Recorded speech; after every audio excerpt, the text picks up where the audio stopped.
Bonjour, on est Lost Fingers. Vous écoutez VP9 Magazine.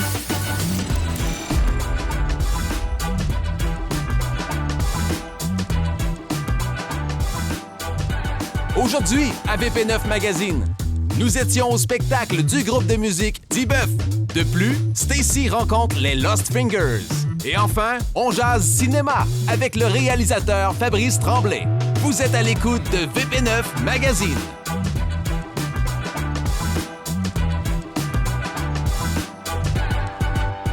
Bienvenue à VP9 Magazine, ici Stacy Ann Murray. Je suis au centre multifonctionnel Roland-Dion pour le spectacle Taureau en cavale du groupe de musique T-Buff. Avant de les rencontrer, restons en musique pour mon entrevue avec The Lost Fingers.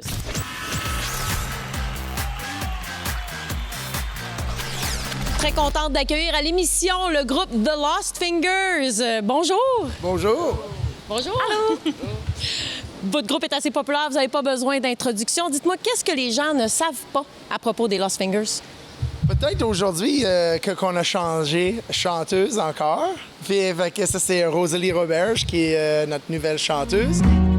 I want no other lover. This is my life. Vous faites du jazz manouche. Expliquez-moi, c'est quoi exactement? Mais jazz manouche, ça vient vraiment de le cœur de Django Reinhardt, qui est comme un peu le mentor pour tous les guitaristes manouches au monde. Puis c'est un mélange de jazz américain de la vieille époque avec le jazz tzigane manouche. Fait que c'est une fusion de ces deux styles-là.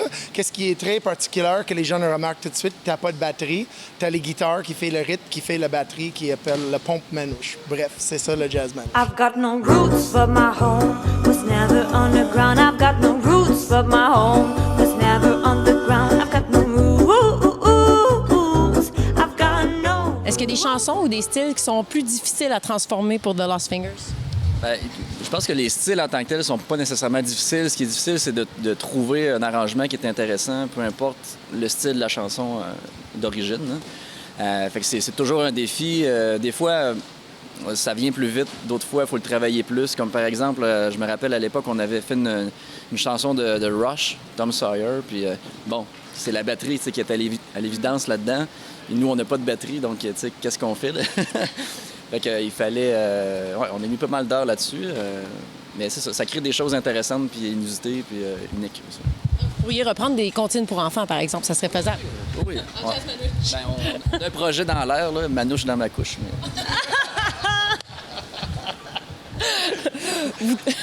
Ça va swinguer, ces bébés-là! Oui, ils swingent déjà.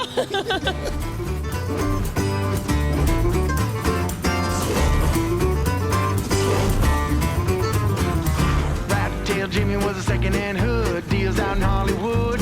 Got a 65 Chevy, prime with flames. Traded for the powder goods. What I got, you gotta give it to your mama. What you gotta give it to your papa. What you gotta give it to your daughter. You do a little dance and you drink a little water.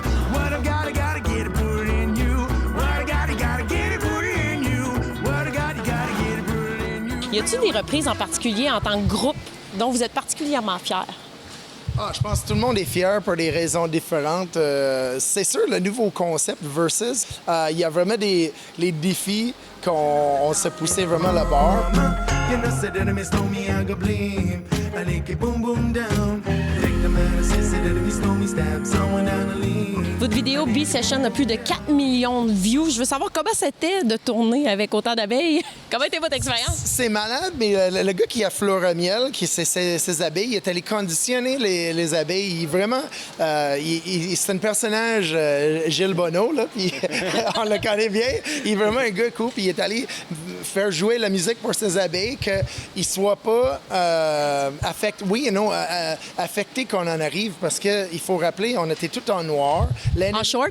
Oui, l'ennemi numéro 1 là, de l'abeille, c'est l'ours noir. Fait que il y a quelque chose psychologique avec les abeilles quand ils voient la couleur noire. Puis là, on est comme tout déguisés comme les beekeepers, tout en noir, un peu de Darth Vader, tout en noir. Puis on joue quelque chose ultra rapide puis agressif, Rimsky-Korsakov, le Flight of the Bumblebee. Puis François, il a livré une exécution. Ça, c'est vraiment... Mais c'était vraiment... On n'était jamais piqué personne, les musiciens, mais sauf les caméramans, ils se fait piquer entre autres Pika Feller qui a réalisé la vidéo. Là. Fait que c'était un peu comique à voir. Là. Est-ce que c'était difficile de jouer dans ces conditions-là? Oui, c'est absolument... C'était dur parce que c'était épeurant. Puis on était devant les ruchers, puis les abeilles, il fallait qu'ils fassent un détour pour rentrer à la maison, porter le stock. Mais quand on jouait, puis là, des fois, il y en avait qui se posaient sur le manche. Et maudit. C'est ça. Ça fait qu'heureusement, on s'en est sorti indemne. Oh, dark grand, he can't help when he's up, he looks at 10. Ooh, yeah, yeah. Leave them flow, thoughts arrive like butterflies. He don't know. Vous avez recommencé à jouer. Ce soir, on est au Musée du Parc à la baie de Beauport. C'est un concept assez unique et différent. Comment est-ce qu'on se prépare pour un spectacle du genre? Ah, c'est comme n'importe quel autre spectacle. Là. On est fébrile, puis on va livrer ce spectacle. On est humble aussi là, d'avoir l'opportunité de le faire. Je pense que chaque membre doit se préparer d'une façon différente, mais je pense qu'on est tous contents. On est vraiment... On est prêts à jouer. Là, puis, tu sais, les gens... Ouais.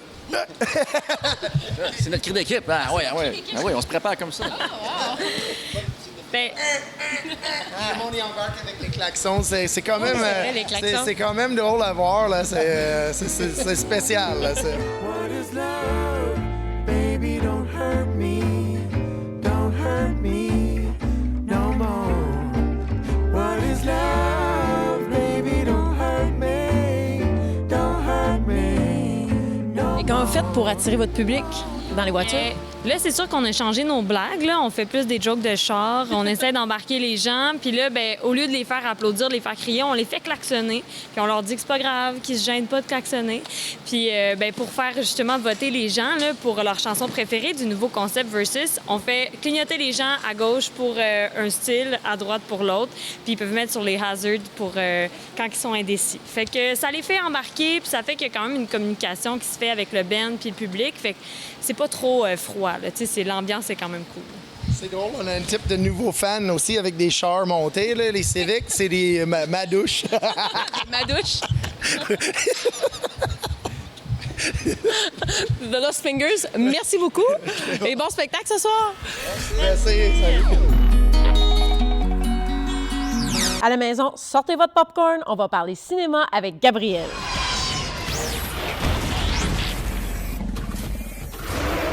Allô, c'est Gabrielle, je suis pour VP9 Magazine et aujourd'hui, je suis au cinéma Cartier avec Fabrice Tremblay qui est le réalisateur des Cueilleurs de bonheur. La première est ce soir. Comment on se sent? On se sent bien, un peu nerveux évidemment parce que c'est une première mondiale.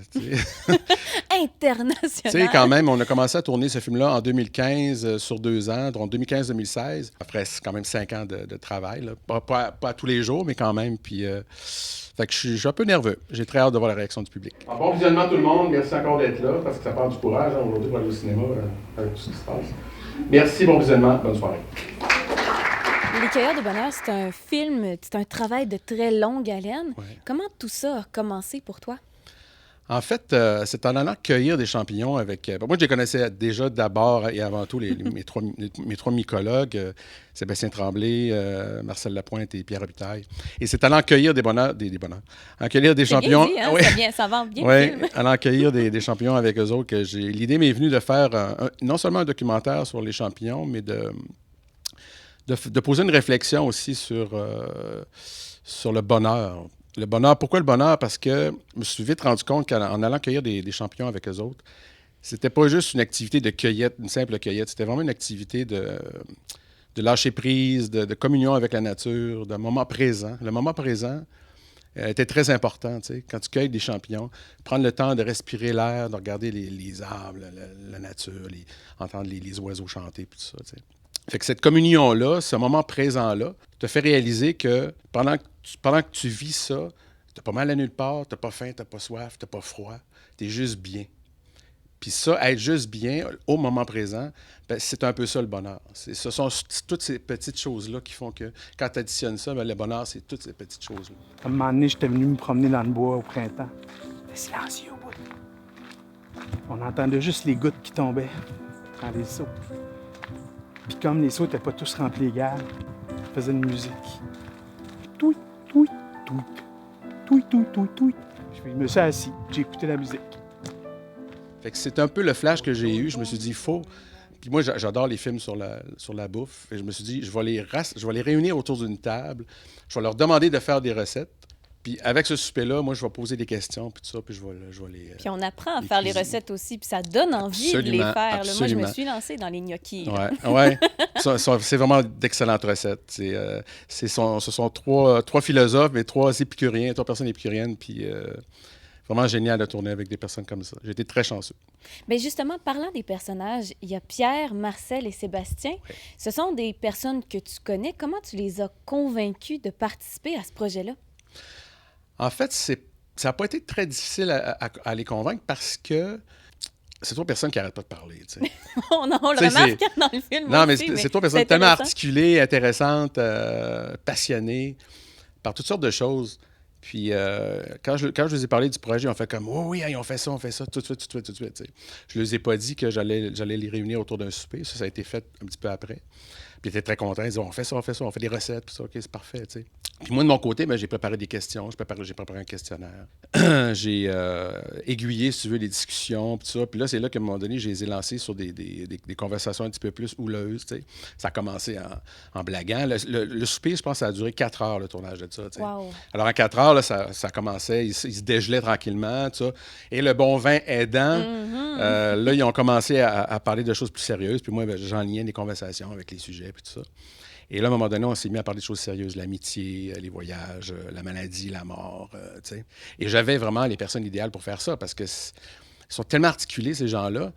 Tu peux pas te demander plus. Tu sais, quand tu tournes un documentaire, dans le fond, tu es toujours un peu à la merci de ça, tu sais, avec qui tu tournes. Puis, tu sais, des fois, il y en a qui sont plus articulés que d'autres, qui sont plus, tu sais, ils feront pas fi de la caméra, puis tout ça, tu sais.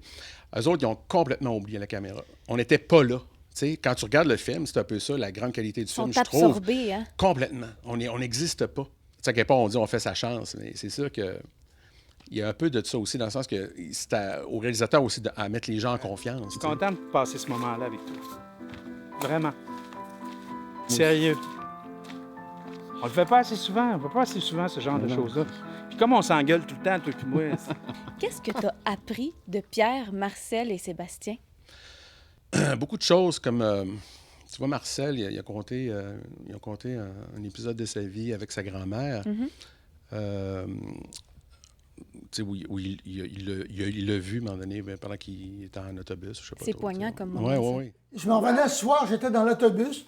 J'étais dans l'autobus, puis je somnolais, puis à un moment donné... Tu l'as vu. Apparaît en transparence, le banc en avant de moi, elle m'apparaît, elle vient de me remercier. C'est la première fois que tu me parles de ça. Elle me dit, je vais m'occuper de toi. Ouais. Puis ça, tu vois, je connaissais pas ce côté-là, ce sujet-là, spécifiquement. Après ça, Pierre, tout ce qu'il a raconté avec sa mère, je savais pas. Je savais pas que sa mère avait été si longtemps hospitalisée, tout ça. Sébastien, mais comme c'est mon frère, quand il a parlé de la mort à papa, c'était poignant, tu sais. C'est ce que je voulais aussi, tu sais. Je voulais aller là, tu sais.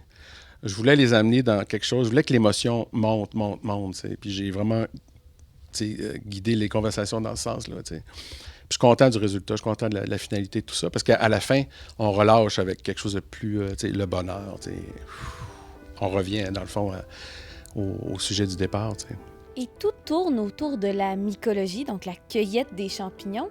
Si tu avais à être un champignon, est-ce qu'il y en a un qui te correspond plus? Est-ce que tu en as appris sur la mycologie? J'ai appris beaucoup. Je dirais que le bolet pourrait être un champignon qui me ressemble un peu, parce qu'il est un peu bien en chair et appétissant.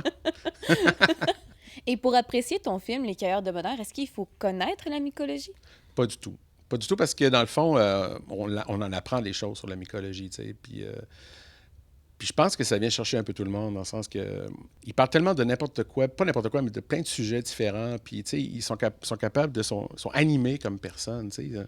Parce qu'on dépasse ça un petit peu, on dépasse juste la mycologie comme telle, tu sais. Parce qu'on parle de plein de sujets. Puis quand ils font les recettes, puis tout ça, tu sais, à un moment donné, Pierre, il raconte l'histoire des pâtes carbonara, tu sais, comment on fait des pâtes carbonara, toutes sortes de trucs, tu sais. Fabrice Tremblay, à quelques minutes de ta première des Cueilleurs de bonheur. Bonne première. Merci beaucoup. Merci à vous.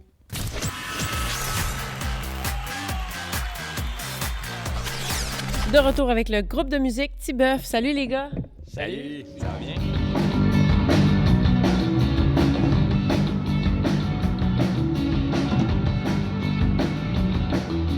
Là, malgré votre jeune âge, vous avez un son qui est un peu comme l'alternative d'aujourd'hui, mélangé avec le grunge de mon temps à moi. Qu'est-ce que vous en pensez? On est surtout inspiré par des groupes de grunge, d'alternatifs, même on peut dire Midwest emo, puis surtout de la scène de musique québécoise qu'on voit vraiment. Il y a des grands artistes qui sortent du Québec ces temps-ci. Il y a eu Berle Noir, bien sûr, il y a Simon Kearney, il y a plein de groupes comme ça. Puis moi, en effet, mes groupes préférés, c'est toute la musique de grunge, le Nirvana, Pearl Jam, Tool. C'est mes influences à moi. Sinon, j'aime Harmonium, tout ce qui est plus progressif. Moi, c'est dans mes palettes.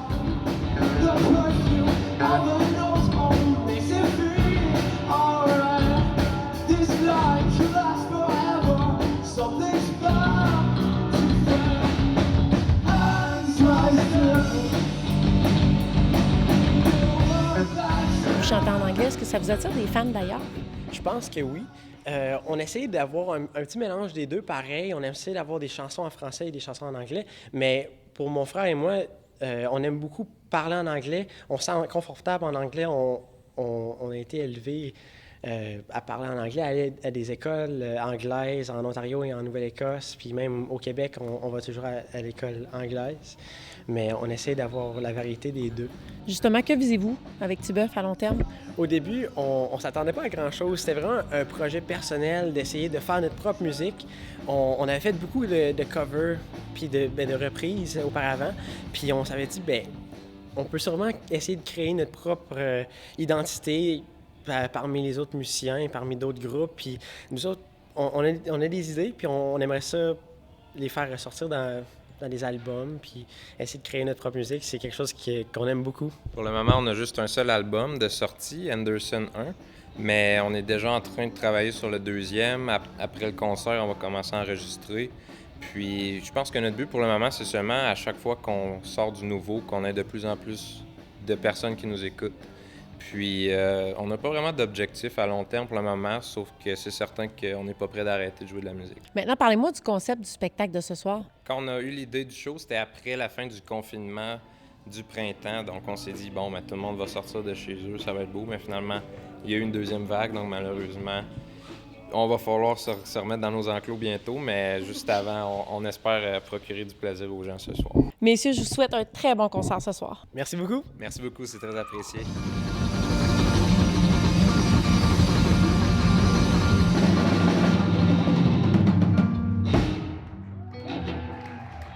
C'est ce qui termine notre émission. N'oubliez pas de nous suivre sur Facebook pour plus de détails sur tous nos reportages et je suis Stacey Anne Murray pour votre VP9 Magazine.